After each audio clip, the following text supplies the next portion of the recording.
Bienvenue. Aujourd'hui, on se penche sur les sorties Marvel de 2025, d'après ce qu'a listé Screen Rant. On va essayer de décrypter un peu ce programme, voir où ça nous mène dans la grande saga. Oui, bonjour. Et 2025, c'est vraiment une année importante, en fait. Elle fait le pont, disons, entre la fin de la phase 5 et le début de la phase 6 du MCU. On sent bien qu'on approche de la fin de la saga du multivers, avec les Avengers prévus pour 2026 et 2027. Tout à fait. Donc chaque sortie de cette année 2025 pourrait poser une pierre, quoi. Exactement, c'est ça. Chaque projet compte pour la suite. Et pourtant, le programme a l'air dense, hein. Un film, 6 séries, listées pour 2025, alors que Disney avait dit vouloir ralentir un peu. Oui, c'est vrai que ça reste chargé. Alors, d'après la source Screen Rant, donc, l'année a commencé avec Captain America, Brave New World en février. Ah oui, avec Sam Wilson en Captain. C'est ça. Et surtout, l'introduction de Harrison Ford en Thaddeus Ross, qui deviendrait Red Hulk.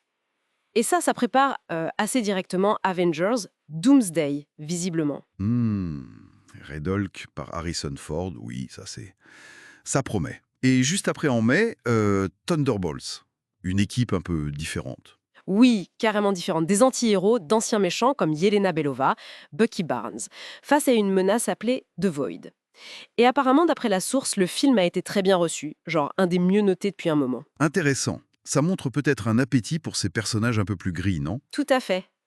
Peut-être une certaine lassitude des héros trop parfaits, qui sait. Et côté série, qu'est-ce qui est déjà sorti en 2025 d'après Screen Rant?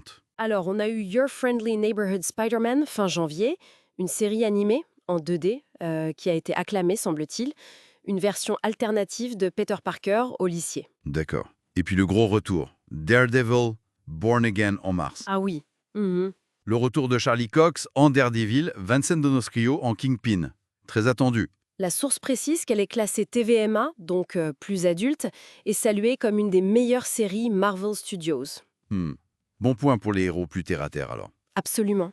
Alors, si on regarde ce qui arrive maintenant pour le reste de 2025, le gros film, c'est The Fantastic Four, First Steps, prévu pour fin juillet. Enfin, les 4 fantastiques dans le MCU. Avec ce casting qui fait beaucoup parler, Pedro Pascal, Vanessa Kirby. Oui, Joseph Quinn et Bon Bashbatrak. Et ce qui est intriguant, c'est que le film est décrit comme une sorte de pièce d'époque, un style rétro-futuriste inspiré des années 60. Ah oui. Pourquoi ce choix, à votre avis? C'est original. Bah, c'est une piste intéressante, peut-être pour les établir comme ayant existé avant les Avengers actuels. Ça permettrait aussi une esthétique différente, un peu à la Mad Men rencontre la SF, j'imagine. Pas bête. Et les méchants? Alors, confirmé, Galactus, joué par Ralph Hinson, et une version féminine du surfeur d'argent, Chalabal, joué par Julia Garner. La source mentionne aussi une rumeur sur Doctor Doom, joué par Robert Downey Jr. Mais bon, Robert Downey Jr. en Doom? Waouh. Mais ça ferait pas un peu trop pour un premier film? c'est un peu le risque, oui. Surcharger l'introduction. À voir. D'accord. Et les séries à venir alors? Après le Cosmic Retro, on a Ironheart en juin, c'est ça? C'est ça. On retrouve Riri Williams, qu'on a vu dans Wakanda Forever, qui développe sa propre armure. L'antagoniste sera The Hood, joué par Anthony Ramos. Un personnage qui mêle technologie et magie, il me semble. Intéressant. Puis en août, changement de décor avec Eyes of Wakanda. Une série animée. Oui, une série animée qui explore l'histoire du Wakanda à travers des guerriers qui cherchent des artefacts en vibranium à différentes époques, pour enrichir le lore, quoi. Ok. Et en octobre, on bascule dans un autre genre avec Marvel Zombies. Encore de l'animation, mais classée TVMA, donc plus gore, plus violent. Dans la lignée de l'épisode de What If, apparemment ce sera court, 4 épisodes. Et on finit l'année en décembre avec Wonder Man. Exactement. Simon Williams, joué par Yahya Abdul-Mateen, un acteur cascadeur qui obtient des super-pouvoirs.